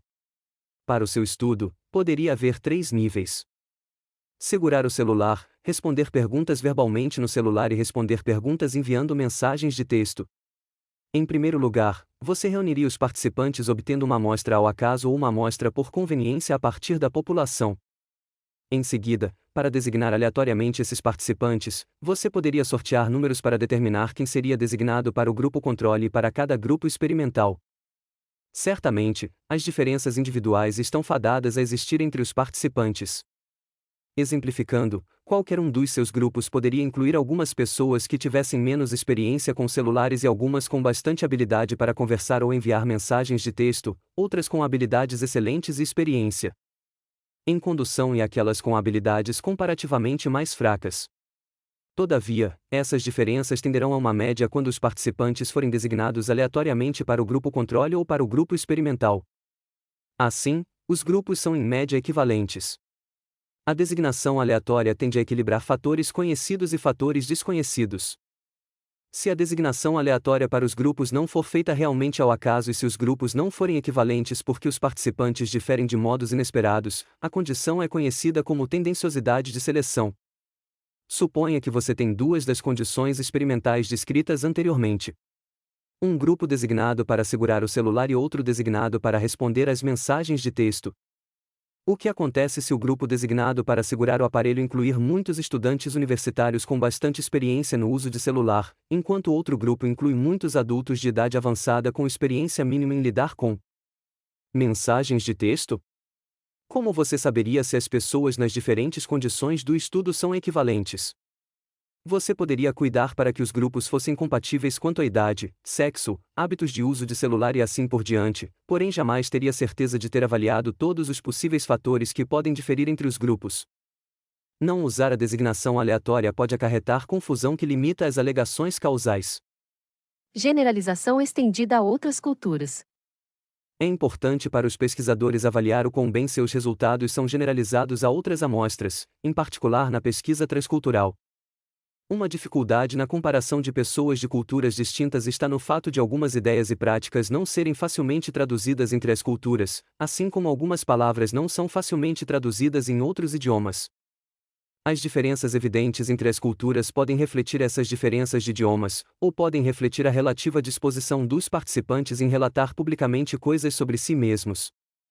Um desafio central para os pesquisadores transculturais é refinar suas medidas com o intuito de excluir esses tipos de explicações alternativas. Alguns traços psicológicos são os mesmos ao longo de todas as culturas. Outros diferem amplamente entre as culturas. A pesquisa culturalmente sensível considera o papel significativo exercido pela cultura no modo de pensar, sentir e agir das pessoas. Os cientistas usam práticas culturalmente sensíveis para que suas pesquisas respeitem, e talvez reflitam, o sistema compartilhado de significados que cada cultura transmite de uma geração a outra. Nas cidades com populações diversificadas, como Toronto, Londres e Los Angeles, as diferenças culturais estão presentes entre diferentes grupos de pessoas vivendo nas mesmas vizinhanças e tendo contato estreito no dia a dia. Portanto, os pesquisadores têm que ser sensíveis às diferenças culturais, mesmo quando estão estudando pessoas na mesma vizinhança ou na mesma escola. Os pesquisadores também devem se precaver contra aplicar um conceito psicológico de uma cultura a outra sem considerar se o conceito é o mesmo em ambas as culturas. Exemplificando, a ligação das crianças japonesas aos pais é bastante diferente dos estilos de ligação comuns entre as crianças norte-americanas. Quais são os aspectos éticos que regulam a pesquisa psicológica? Existem questões éticas a serem consideradas na pesquisa com participantes humanos. Os psicólogos querem saber por que e como agimos, pensamos, sentimos e percebemos da maneira como fazemos. Em outras palavras, querem entender a condição humana. Como resultado, faz sentido que os estudos de psicologia envolvam participantes humanos. Como em qualquer ciência que estuda o comportamento humano, porém, há limites para o modo como os pesquisadores podem manipular aquilo que as pessoas fazem nos estudos. Por motivos éticos e práticos, os cientistas nem sempre podem usar o método experimental. Considere a questão sobre o tabagismo ser causa de câncer. Para explicar por que um fenômeno ocorre, os experimentadores devem controlar as condições sob as quais ele ocorre. E para estabelecer que existe uma relação de causa e efeito entre as variáveis, eles têm que usar a designação aleatória. Assim, para determinar a causalidade entre tabagismo e câncer, alguns participantes do estudo teriam que ser aleatoriamente forçados a fumar um número controlado de cigarros, de determinado modo específico e por determinado tempo, enquanto um número igual de participantes diferentes teria que ser aleatoriamente impedido de fumar pelo mesmo período de tempo. Entretanto, a ética impede os pesquisadores de forçar randomicamente as pessoas a fumar, de modo que os cientistas não podem responder experimentalmente a essa pergunta usando participantes humanos. Ao conduzir a pesquisa, temos que considerar cuidadosamente as questões éticas. O estudo é projetado para trazer benefício à humanidade? O que exatamente será pedido para os participantes fazerem? As solicitações são razoáveis ou colocarão os sujeitos em perigo de dano físico ou emocional a curto ou longo prazo? As despesas da pesquisa são compartilhadas de forma justa entre as partes da sociedade envolvidas? Comitês de ética em pesquisa. Para garantir a saúde e o bem-estar de todos os participantes do estudo, existem diretrizes rigorosas para a pesquisa. Essas diretrizes são compartilhadas por todos os locais onde pesquisas são conduzidas, incluindo escolas de ensino médio, universidades e institutos de pesquisa. Os comitês de ética em pesquisa são os guardiões das diretrizes. Convocados em escolas e outras instituições onde pesquisas são conduzidas, os comitês de ética em pesquisa consistem em administradores, consultores legais, acadêmicos treinados e membros da comunidade. Nos Estados Unidos, pelo menos um membro do Comitê de Ética em Pesquisa não deve ser cientista. O propósito do Comitê de Ética em Pesquisa é revisar toda a pesquisa proposta a fim de garantir que atenda aos padrões científicos e éticos para proteger a segurança e o bem-estar dos participantes. A maioria dos periódicos científicos atuais exige que seja comprovada a aprovação do CEP antes de publicar os resultados da pesquisa.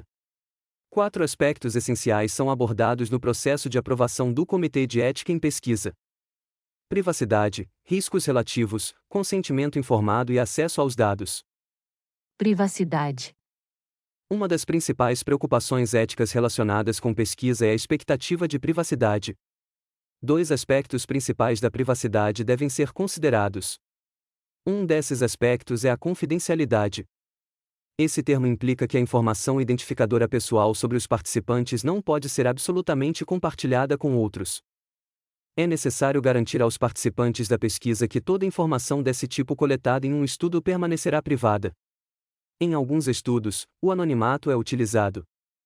Embora esse termo muitas vezes seja confundido com confidencialidade, o anonimato supõe que os pesquisadores não coletem informação identificadora pessoal. Sem essa informação, as respostas jamais serão associadas a qualquer indivíduo. O anonimato ajuda a tornar os participantes suficientemente confortáveis para fornecer respostas honestas. Outro aspecto importante da privacidade é os participantes terem conhecimento de que estão sendo estudados. Se comportamentos forem ser observados, é certo observar as pessoas sem que elas saibam? Essa questão evidentemente depende dos tipos de comportamentos que os pesquisadores poderiam estar observando. Se os comportamentos tendem a ocorrer em público e não em particular, os pesquisadores podem se preocupar menos com a observação de pessoas sem que essas saibam. Exemplificando, estaria certo observar pessoas enviando mensagens de texto enquanto caminham, mesmo sem que elas tivessem conhecimento disso. A preocupação com a privacidade é aumentada pela tecnologia cada vez mais avançada para o monitoramento remoto dos indivíduos. Embora possa ser útil comparar comportamentos de homens e mulheres em banheiros públicos, seria inaceitável instalar câmeras de vídeo escondidas para monitorar as pessoas em banheiros. Riscos relativos de participação. Outro aspecto ético é o risco relativo à saúde física ou mental dos participantes. Os pesquisadores devem ter sempre em mente aquilo que pedem aos sujeitos. Não podem pedir que as pessoas resistam a intensidades não razoáveis de dor ou desconforto, seja a partir de estímulos, seja devido à maneira como as medidas de dados são realizadas. Felizmente, na vasta maioria dos estudos conduzidos, esses tipos de preocupação estão fora de questão. Entretanto, ainda que o risco possa ser baixo, os pesquisadores ainda têm que pensar com cuidado sobre o potencial de risco. Portanto, o CEP avaliará a troca relativa entre risco e benefício para todo estudo científico que obtiver a sua aprovação. Em certos casos, os potenciais ganhos a partir da pesquisa podem gerar a necessidade de se pedir que os participantes se exponham a algum risco para obter achados importantes. A razão risco e benefício consiste em analisar se a pesquisa é importante o bastante para justificar a exposição dos sujeitos ao risco. Se o estudo estiver associado a qualquer tipo de risco, então os participantes devem ser notificados antes de concordarem em participar. Esse processo é conhecido como consentimento informado. Consentimento informado. A pesquisa envolvendo participantes humanos consiste em uma parceria baseada no respeito mútuo e na verdade. As pessoas que são voluntárias para uma pesquisa psicológica têm o direito de saber o que lhes acontecerá ao longo do curso do estudo. Compensá-las com dinheiro ou créditos de curso pela participação na pesquisa não altera esse direito fundamental. Os padrões éticos exigem que as pessoas recebam toda a informação relevante que possa afetar sua disposição de participar do estudo. O consentimento informado implica que os participantes tomem uma decisão bem informada de participar. De modo típico, os pesquisadores obtêm consentimento informado por escrito. Em estudos observacionais sobre o comportamento público, os indivíduos observados permanecem anônimos aos pesquisadores, para que sua privacidade seja protegida, por isso o consentimento informado é dispensado. Pessoas com idade abaixo de 18 anos e aquelas com incapacitações cognitivas graves ou transtornos de saúde mental não podem, do ponto de vista legal, fornecer consentimento informado. Se uma pessoa como essa for participar de um estudo, um responsável legal tem que fornecer permissão. Nem sempre é possível informar totalmente os participantes sobre os detalhes do estudo. Se saber qual o objetivo do estudo pode alterar o comportamento dos participantes e, assim, afetar os resultados obtidos, os pesquisadores talvez tenham de esconder aspectos relevantes do estudo. Ou seja, eles podem confundir os participantes com relação às metas do estudo ou não revelar completamente o que acontecerá.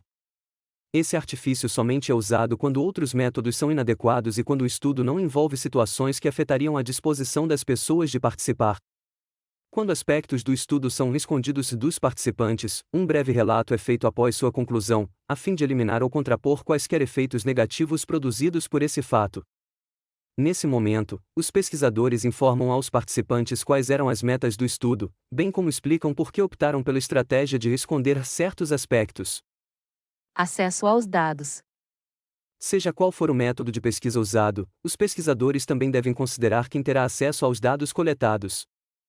A confidencialidade do participante deve ser sempre mantida com cuidado, para que a informação pessoal não seja ligada publicamente aos achados do estudo. Quando é dito aos participantes que as informações deles continuarão confidenciais, a promessa implícita é que essas informações serão mantidas em segredo ou disponibilizadas somente a algumas pessoas que delas necessitam. Muitas vezes, a qualidade e precisão dos dados dependem da certeza dos participantes de que suas respostas serão mantidas em sigilo. Quando há envolvimento de tópicos emocional ou legalmente sensíveis, as pessoas mostram uma propensão especial a fornecer dados válidos depois de receber a promessa da confidencialidade. Existem questões éticas a serem consideradas na pesquisa com animais. Muitas pessoas têm preocupações éticas relacionadas com pesquisa envolvendo animais. Essas preocupações se referem a duas questões. A pesquisa ameaça a saúde e o bem-estar dos animais? E é justo para com os animais estudá-los com o objetivo de melhorar a condição humana? Saúde e bem-estar. A pesquisa com animais deve ser sempre conduzida considerando a saúde e o bem-estar dos animais. Leis federais regulam os cuidados e o uso de animais em pesquisa, e essas ordens são rigorosamente aplicadas. Um sistema de prestação de contas e relatos é estabelecido para todas as instituições que conduzem pesquisas usando animais. Aqueles que violam as ordens são impedidos de realizar novas pesquisas. Todas as faculdades, universidades e instituições de pesquisa que conduzem pesquisa com animais vertebrados devem ter uma comissão de ética no uso de animais. Essa comissão é como um conselho revisor institucional, mas avalia propostas de pesquisa com animais. Além dos cientistas e não cientistas, cada Estados Unidos inclui um médico veterinário certificado que deve rever cada proposta, a fim de garantir que os animais usados na pesquisa sejam tratados de modo adequado antes, durante e após o estudo. Os estabelecimentos de pesquisa devem estar de acordo com os padrões da Comissão de Ética no Uso de Animais. Os estabelecimentos passam por inspeções agendadas e não agendadas. A falta de complacência pode resultar na suspensão ou no encerramento da pesquisa e do apoio financeiro, em multas e até em retenção temporária na cadeia. Integridade. Os animais não são usados para estudar os aspectos da condição humana por serem diferentes de nós. Entretanto, algumas espécies compartilham similaridades com os humanos, e isso as torna bons modelos de determinados comportamentos ou condições humanas particulares. Exemplificando, conforme você aprenderá nos capítulos 3 e 7, o cérebro humano tem uma região chamada hipocampo, e as pessoas com dano nessa região sofrem perda de memória. Seria antiético os pesquisadores reproduzirem o dano hipocampal nas pessoas como uma tentativa de descobrir tratamentos para a perda de memória. Entretanto, muitos animais também têm hipocampo e exibem tipos similares de perda de memória quando sofrem dano nessa região. Como forma de ajudar os seres humanos, pesquisadores podem considerar necessário conduzir pesquisas usando animais. Por exemplo, os cientistas podem danificar ou desligar temporariamente o hipocampo em ratos ou camundongos, com o objetivo de testar tratamentos que possam ajudar a reverter a resultante perda de memória. Outro modelo de experimentação animal valioso é o de camundongo transgênico. Os camundongos transgênicos têm sido produzidos manipulando genes em embriões murinos em desenvolvimento. Estudar o comportamento de camundongos com alterações específicas permite que os cientistas descubram o papel exercido pelos genes em comportamentos e doenças. Esses tratamentos são justos para os animais usados na pesquisa? Os cientistas devem equilibrar suas preocupações com as vidas dos animais individuais e com o futuro da humanidade. A busca de conhecimento científico e avanços médicos é nobre, conferindo um tipo de nobreza às vidas dos animais, um significado, quando eles são usados de maneira respeitosa na pesquisa. Como os dados são analisados e avaliados? Até aqui, este capítulo apresentou os elementos essenciais do inquérito científico em psicologia. Pensamento crítico. Perguntas empíricas usando teorias, hipóteses e pesquisa. Decisão quanto ao tipo de estudo a ser conduzido. Consideração da ética da pesquisa e coleta e apresentação dos dados. Esta seção enfoca os dados, e de modo específico, examina as características dos dados considerados bons e dos procedimentos estatísticos usados pelos pesquisadores para analisá-los. A pesquisa de boa qualidade requer dados válidos, confiáveis e precisos. Se você coletar dados para responder à pergunta da pesquisa, esses dados devem ser válidos. Ou seja, eles devem precisamente medir os construtos que você pensa que medem, representar os fenômenos que ocorrem fora do laboratório e revelar os efeitos devidos específica e unicamente à manipulação da variável independente. A validade do construto é a extensão em que as variáveis medem aquilo que se espera que meçam. Exemplificando, suponha que ao final do semestre o seu professor de psicologia aplique um exame que consiste em problemas de química. Esse tipo de exame final não teria validade de construto, não mediria com precisão o seu conhecimento de psicologia. Imagine, agora, que você é um pesquisador em psicologia. Você propõe a hipótese de que os estudantes passam mais tempo estudando do que os estudantes. Para testar sua hipótese, você avalia a quantidade de tempo que eles passam estudando. Entretanto, o que aconteceria se os estudantes tendessem a fazer outras coisas, como dormir, jogar videogame ou ver o status no Facebook, quando alegaram estar estudando? Se isso acontecesse, os dados não refletiriam de modo preciso o estudo e, portanto, não teriam validade de construto. A validade externa é o grau em que os achados de um estudo podem ser generalizados para outras pessoas, contextos ou situações. Um estudo tem validade externa se 1. Os participantes representarem precisamente a população pretendida e 2. As variáveis forem manipuladas e medidas de maneira similar ao modo como ocorrem no mundo real. A validade interna é o grau com que os efeitos observados em um experimento são devidos à variável independente e não a fatores de confusão. Para os dados terem validade interna, o experimento deve ser bem delineado e controlado. Ou seja, todos os participantes devem ser o mais similares possível, e deve haver um grupo controle. Para entender a validade interna, suponha que você esteja conduzindo um estudo para ver se o acompanhamento especial melhora as notas. Colete ao acaso uma amostra de 50 estudantes das aulas de psicologia introdutória da universidade onde você leciona e faça acompanhamento especial por 6 semanas. Ao final desse período, você descobre que os estudantes alcançaram uma pontuação média de 82,5% no exame final. Você poderia concluir que o acompanhamento foi responsável por essa pontuação? Espere um pouco. Como você saberia que 82,5 representa uma melhora em relação aos scores em geral alcançados nesse exame? Talvez todos os estudantes de psicologia introdutória amadureçam ao longo do semestre, de modo que, em média, a nota alcançada no exame final seja 82, independentemente do acompanhamento. Ou, talvez, passar por 6 semanas de prática e outros testes resulte em notas maiores no exame, mesmo sem acompanhamento. Somente ter um grupo de comparação idêntico, um grupo controle de estudantes idênticos aos do grupo experimental, exceto pelo tratamento, permitirá que você determine se o seu tratamento causou o efeito observado. De fato, uma forma melhor de conduzir esse estudo seria obter uma amostra de 50 estudantes da aula, designar aleatoriamente 25 deles para receber acompanhamento especial por 6 semanas e não aplicar nenhum tratamento especial aos outros 25 alunos. Digamos que os 25 estudantes do grupo experimental marcaram, em média, 82,5% no exame final, enquanto os do grupo controle alcançaram uma pontuação média de 74,2%. O grupo controle foi similar ao grupo experimental em tudo.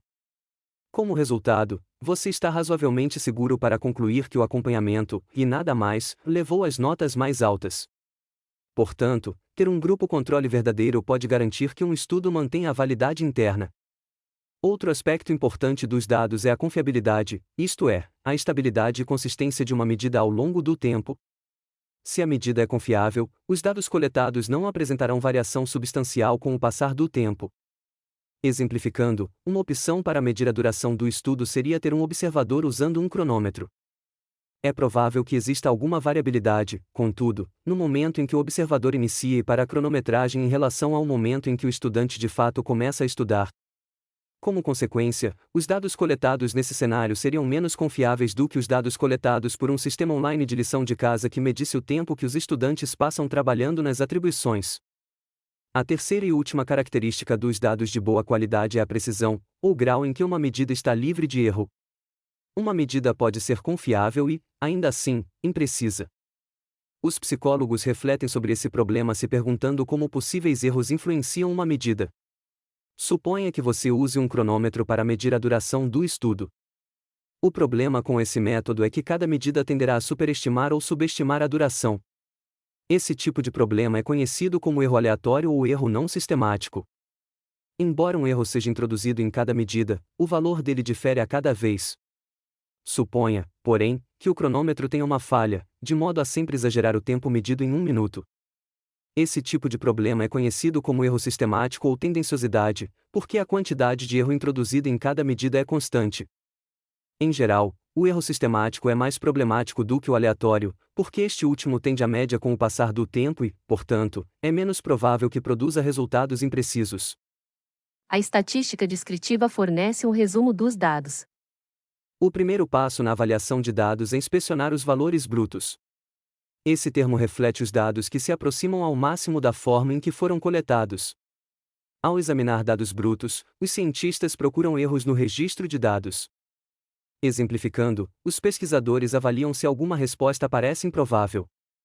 Uma vez satisfeitos com a constatação de que os dados fazem sentido, eles resumem os padrões básicos usando estatística descritiva. Esses formatos matemáticos trazem um resumo geral dos resultados do estudo, podendo mostrar, por exemplo, como foi, em média, o desempenho dos participantes em uma condição comparativamente à outra. A estatística descritiva mais simples consiste em medidas de tendência central. Esse valor único descreve uma resposta típica ou comportamento do grupo como um todo. A medida mais intuitiva de tendência central é a média, isto é, a média aritmética de um conjunto de números. A média da classe em um exame exemplifica um score médio. Considere o nosso estudo hipotético inicial, sobre o uso do celular e o desempenho na direção. Uma forma básica de resumir os dados seria calcular médias para desempenhos na direção usando o número de segundos decorridos para percorrer uma vez uma pista de corrida em um simulador de direção. Você poderia calcular uma média para quando os participantes apenas estivessem portando um celular e uma segunda média para quando eles estivessem enviando mensagens de texto. Se enviar mensagens de texto afeta a direção, você esperaria encontrar diferença entre as médias obtidas por aqueles que apenas estão com um celular e aqueles que usam o celular. Uma segunda medida de tendência central é a mediana, o valor em um conjunto de números que cai exatamente na metade entre os valores menor e maior. Exemplificando, se você recebeu o score correspondente à mediana em um teste, metade das pessoas alcançaram scores mais altos. Os pesquisadores, às vezes, resumem dados usando a mediana, em vez da média, porque um ou dois números no conjunto são drasticamente maiores ou menores do que todos os outros, e a média então fornece um resumo muito além ou aquém da realidade da amostra. Esse efeito ocorre em estudos sobre renda média. Talvez, cerca de 50% dos norte-americanos faturem mais de $52.000 por ano, mas um pequeno percentual das pessoas fatura muito mais, de modo que a renda média se torna bem maior do que a mediana e não constitui uma medida precisa daquilo que a maioria das pessoas ganha. Uma terceira medida de tendência central é a moda, o score ou valor mais frequente em um conjunto de números. Exemplificando, o número modal de crianças em uma família estadunidense é 2, significando que mais famílias norte-americanas têm 2 filhos do que qualquer outro número de crianças. Além das medidas de tendência central, outra característica importante dos dados é a variabilidade em um conjunto de números. Em muitos sentidos, a média somente tem significado se a variabilidade for conhecida. A variabilidade se refere a quanto amplamente dispersos os valores estão uns dos outros em relação à média. A medida mais comum de variabilidade, o grau de dispersão dos scores, é o desvio padrão. Essa medida reflete em média o quão distante cada valor está da média. Exemplificando, se o score médio em um exame é 75% e o desvio padrão é igual a 5, a maioria das pessoas pontua entre 70% e 80%. Se a média permanecer a mesma e o desvio padrão aumentar para 15, a maioria das pessoas terá pontuado entre 60% e 90%, uma dispersão significativamente maior. Outra medida do grau de dispersão dos scores é a amplitude, a distância entre o maior valor e o menor valor. No entanto, a amplitude muitas vezes tem pouca utilidade, porque pode ser baseada apenas em 2 scores. As correlações descrevem as relações entre variáveis. A estatística descritiva discutida até agora é usada para resumir a tendência central e a variabilidade em um conjunto de números.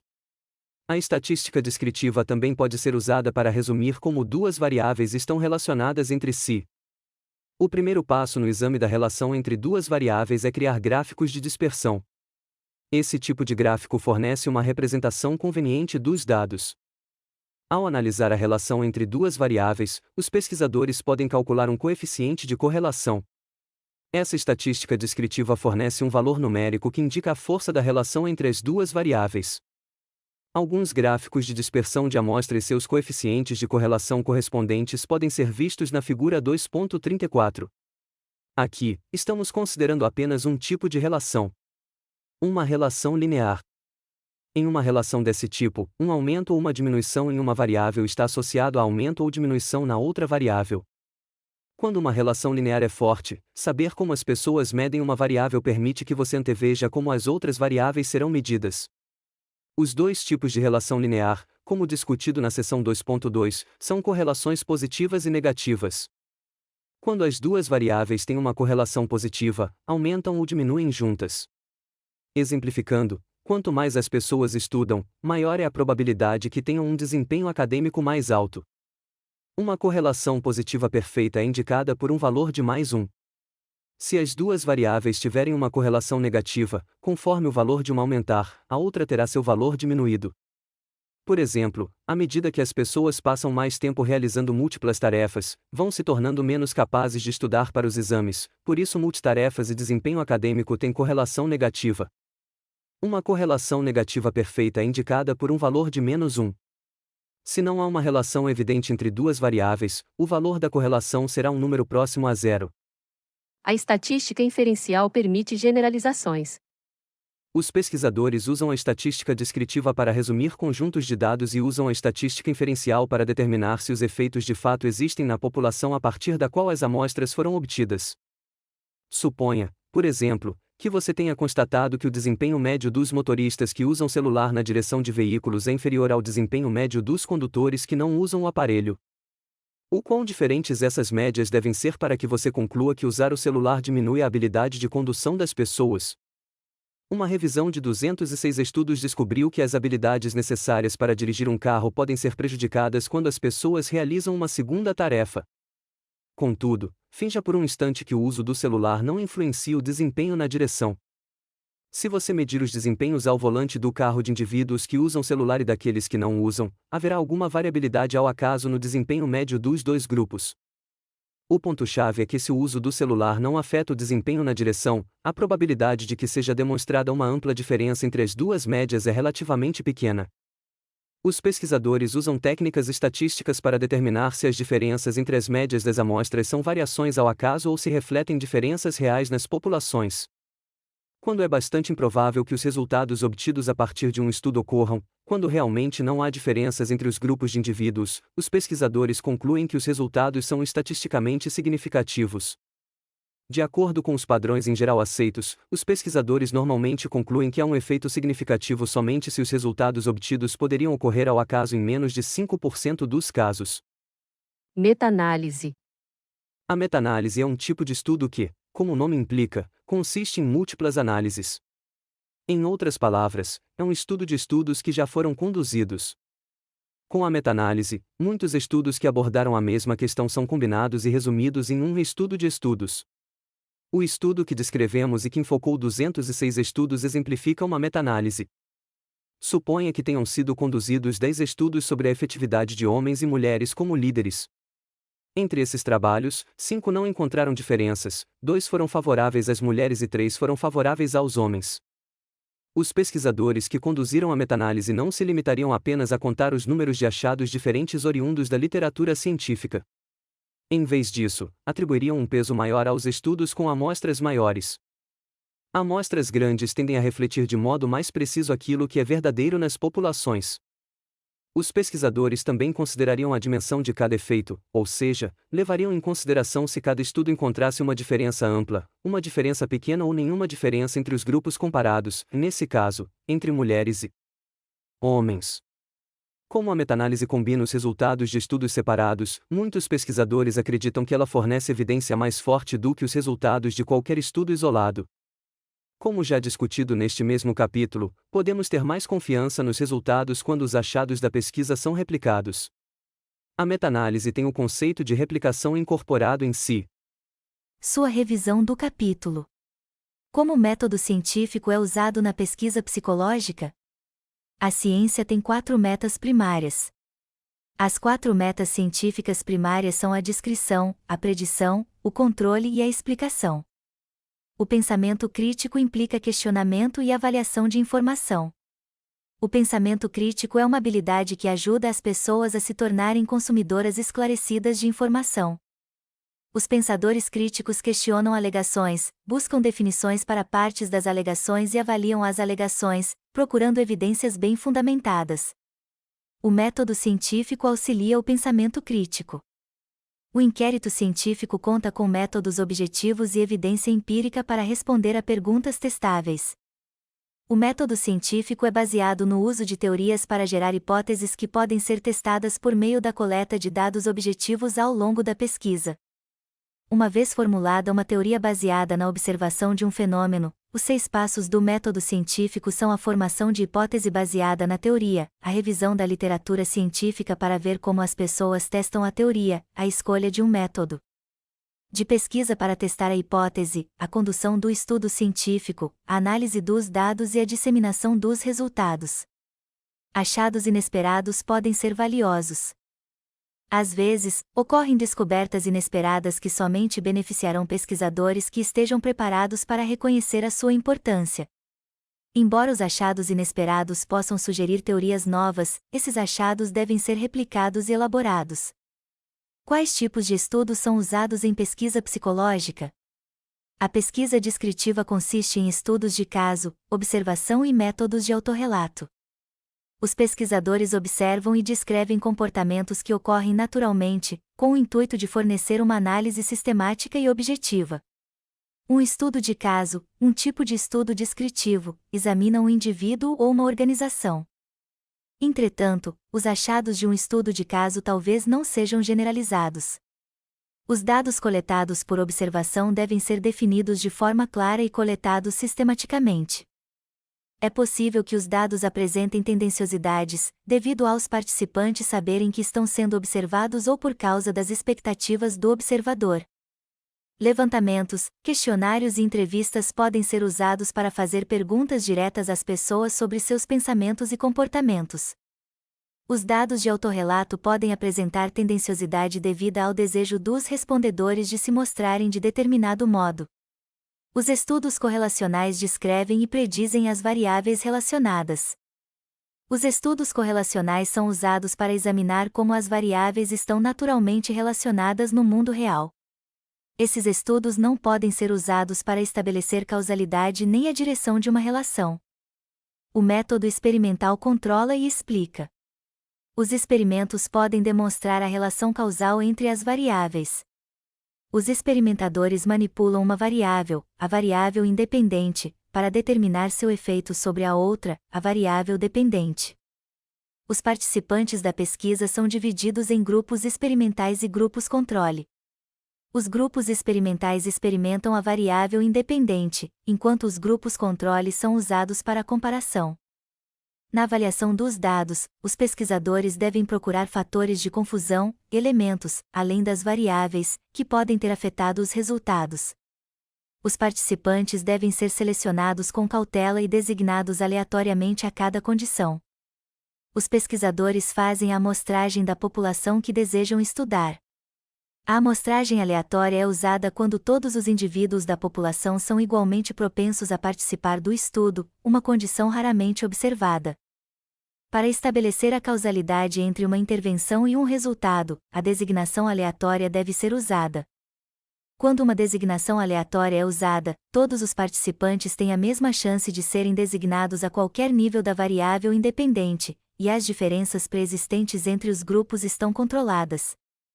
A pesquisa culturalmente sensível reconhece as diferenças existentes entre as pessoas de grupos culturais distintos e de diferentes idiomas. Quais são os aspectos éticos que regulam a pesquisa psicológica? Existem questões éticas a serem consideradas na pesquisa com participantes humanos. A pesquisa ética é governada por princípios que garantem o tratamento justo, seguro e informado dos participantes. Os comitês de ética em pesquisa julgam as propostas para garantir que os estudos sejam eticamente sólidos.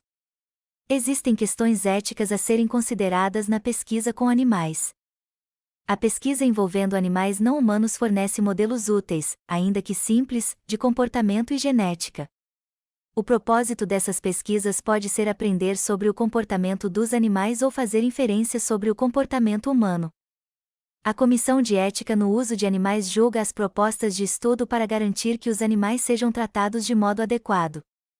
Os pesquisadores devem pesar suas preocupações com os animais contra as preocupações com o futuro da humanidade. Como os dados são analisados e avaliados? A pesquisa de boa qualidade requer dados válidos, confiáveis e precisos. Os dados precisam ser significativos, e sua medida deve ser confiável e precisa.